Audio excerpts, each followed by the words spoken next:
मनुष्य सुबह से शाम तक काम करके उतना नहीं थकता जितना क्रोध और चिंता से एक क्षण में थक जाता है।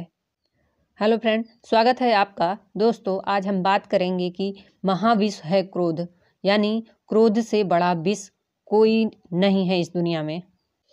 दोस्तों, क्रोध आने पर चिल्लाने के लिए ताकत नहीं चाहिए, मगर क्रोध आने पर चुप रहने के लिए बहुत ताकत चाहिए। अगर मनुष्य का मन शांत है, चित्त प्रसन्न है, हृदय हर्षित है, तो निश्चय ही ये अच्छे कर्मों का फल है। क्रोध मनुष्य को मदिरा की भांति विचार शून्य एवं पक्षाघात की भांति शक्तिहीन कर देता है। वाल्मीकि ऋषि ने रामायण में कहा है कि क्रोध प्राणों को लेने वाला शत्रु है और सर्वनाश की ओर ले जाने वाली राह है। क्रोध एक भयानक विष है। जीवन में सब कुछ हमारे मन मुताबिक नहीं होता और अवांछित, आकस्मिक व्यवसाय हानि, अपमान अथवा किसी की अस्वीकृति हमें क्रोधित कर बैठती है। क्रोध में हम विवेक गंवाकर भयंकर अपराध कर बैठते हैं। उत्तेजना में आकर व्यक्ति हत्या, आत्महत्या और खून खराबा कर बैठता है। क्रोध ही हत्यारा है, हिंसक है, क्रूर है। यह व्यक्ति को हत्यारा तक बना देती है, व्यक्ति का भविष्य बिगाड़ देता है। एक पल भर का क्रोध जिंदगी भर के लिए अभिशाप बन जाता है। क्रोध में दया नहीं होती, करुणा नहीं होती। क्रोध सृजन नहीं, विध्वंस करता है। क्रोध विष है, क्रोध एक असंतुलन है, क्रोध एक मनोविकार है, क्रोध पागलपन है, क्रोध नरक का द्वार है। गीता में कहा गया है कि क्रोध का कारण कामना में बाधा पड़ना है। हमारा मन चाहा हो, यह कामना है। जब हम इसमें रुकावट आती है, व्यवधान आता है, तो क्रोध आता है। मुस्कुराता चेहरा सभी को पसंद है, वह प्रभावित करता है। मनुष्य चाहे कितनी ही धनी, कितना भी विद्वान तथा उच्च पद पर आसीन क्यों न हो, किंतु उसका व्यवहार मधुर व नम्रता से युक्त न हो तो उसमें सभ्यता या वह सभ्य नहीं माना जाता।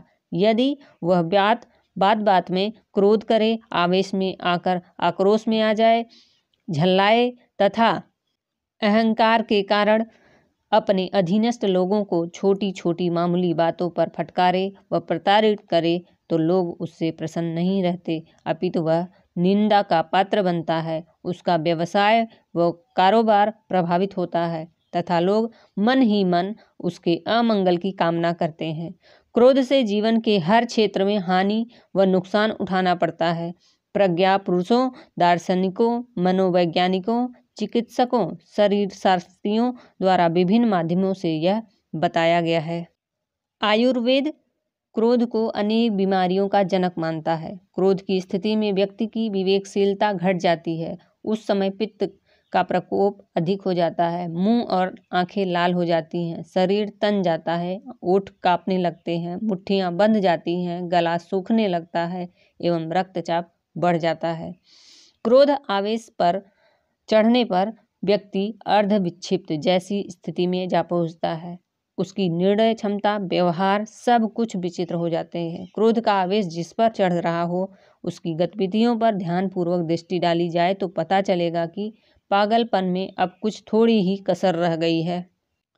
अधिक क्रोध आने पर मस्तिष्क की द्रव उबलने लगता है और यदि उसे ठंडा न किया जाए तो मानसिक रोगों से लेकर हत्या या आत्महत्या जैसे क्रूर कार्य कर बैठने जैसी स्थिति उत्पन्न हो जाती है। गुस्से में तमतमाया चेहरा विकृत बन जाता है। आंखें, होठ, नाक इत्यादि पर गुस्से के भाव प्रत्यक्ष दिखते हैं। मुंह में अशिष्ट व अमर्यादित शब्दों का उच्चारण होने लगता है। रक्त प्रवाह की तेजी से शरीर जलने लगता है, हाथ पैर कांपने लगते हैं तथा ऐसे में रोएं तक खड़े हो जाते हैं। क्रोध के कारण उत्पन्न होने वाला विषाक्त शर्करा पाचन शक्ति के लिए सबसे खतरनाक है। यह रक्त को विकृत कर शरीर में पीलापन, नसों में तनाव, कटिशूल आदि पैदा करता है। आयुर्वेद के अनुसार क्रोध की अवस्था में मां का दूध पीने से बच्चे के पेट में मरोड़ होने लगती है और हमेशा क्रोधित रहने वाली मां का दूध कभी कभी तो इतना विषाक्त हो जाता है कि बच्चे को भयंकर रोग तक हो जाता है। प्रसिद्ध चिकित्सा शास्त्री डॉक्टर जे एस्टर का कथन है, 15 मिनट का क्रोध व्यक्ति के 9.5 घंटे के श्रम के बराबर शक्ति को नष्ट कर देता है।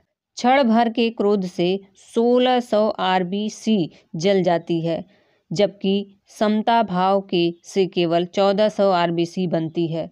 क्रोध के समान कोई पाप नहीं है और क्रोध के समान कोई शत्रु नहीं है।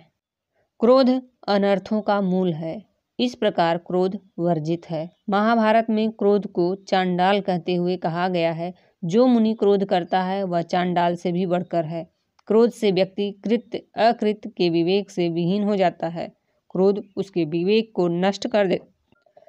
एक पाश्चात्य विद्वान एंगल सोल ने भी क्रोध से हानि के संबंध में कहा है, क्रोध मन के दीपक को बुझा देता है। क्रोध में व्यक्ति को बोलने का भान नहीं रहता है, वह अमर्यादित बोलता है, अपशब्द बोलता है। क्रोधवश वाले व्यक्ति में आंखें बंद कर लेता है और मुंह खोल देता है।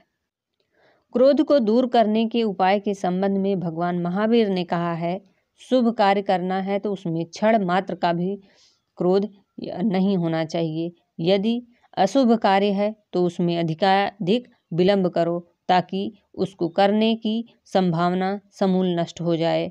क्रोध के आते ही हम मौन धारण कर लें, अपने मन में गिनती शुरू कर 100 तक बोलें। क्रोध परिस्थिति जन्य होता है, अतः हमें चाहिए कि हम उन परिस्थितियों की जांच और परखें व उन्हें दूर करने का प्रयास करें जिनसे क्रोध उत्पन्न होता है। अपने क्रोध को हमें सदा संयमित एवं नियंत्रित करना चाहिए, क्योंकि कहते हैं माचिस किसी दूसरी चीज को जलाने से पहले खुद को जलाती है। इसी तरह क्रोध भी है, पहले आपको बर्बाद करता है फिर जाकर किसी और को।